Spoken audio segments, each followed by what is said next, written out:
آقای سلیمانی از کرمان. سلام بر شما آقای سلیمانی، بفرمایید. سلام استاد عزیزم، خسته نباشید. خوبی شما؟ خواهش میکنم آقای سلیمانی، در خدمت شما هستم، بفرمایید. قربانت برم آقای ترشابی، من جانم و چشمم فدای شما میکنم، واقعا مردم روشن میکنی، واقعا دست اندازه ان شاء الله خدا اجر خیر دم.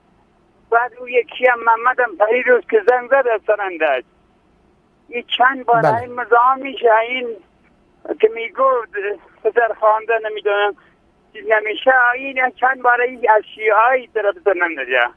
من خودم سرندجی هستم، اون خونم کرمانه، ولی اون از شیعه‌ای سرندجه اون چند بار مزاحم میشه. گفتم اگر میشه شمارش نمیشه بدم بدین. من که شمارش ندارم، شما با اتاق فرمان میتونید صحبت بکنید و شمارش رو بگیرید و ایشون رو به اسلام دعوت بکنید.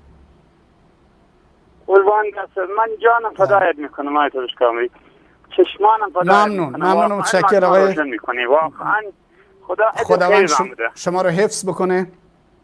درود بر شما آقای سلیمانی عزیز. خدا یار و نگهدارتون. خدا یار و نگهدارتون. ممنون متشکرم آقای سلیمانی. به هر حال این میگن، البته ایشون شیعه و سنی، ایشون ملحد خیلی بدتر از همه چیز بود، گرچه غالبا این ملحدین در میان روافض بیشتر پیدا میشن و سخنانی که ایشون میزد، اون محمد حسن اندج میزد، سخنان الهادی بودن، ضد خدا بود، ضد پیغمبر بود و ضد دین بود و بخشی از این سخنانی که در ایران رواج پیدا کردن نتیجه 41 ساله آخوندهای حاکم بر تهران هست.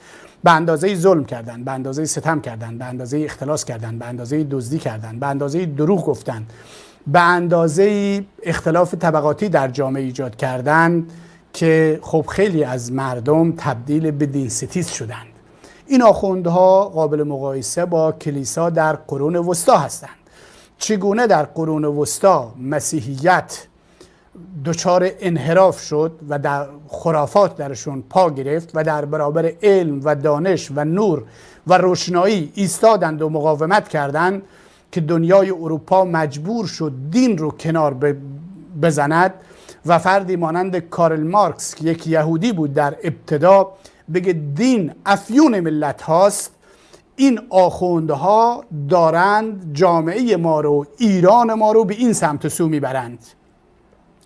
در میان اهل سنت گروه های افراطی، تندرو و کسانی که با اسلام ربطی ندارند کارهای انجام میدن، ولی عموم اهل سنت در برابر تفکرشون، در برابر اندیشه هایشون، در برابر کارهایشون ایستادن و رد کردند، برای اینکه جامعه مسلمانان و غیر مسلمانان بدانند که کار اینها با اسلام ربطی نداره و مبادا مسلمانان به خاطر فلان اعمال فلان گروه تندرو به اسلام و دین بدبین بشن.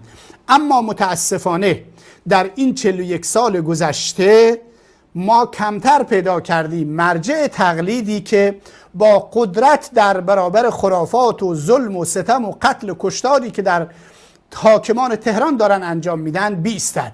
به این خاطر در ایران دینگریزی شدت پیدا کرده و بسیاری ها در واقع به دین و خدا و پیغمبر و همه فحش میدن.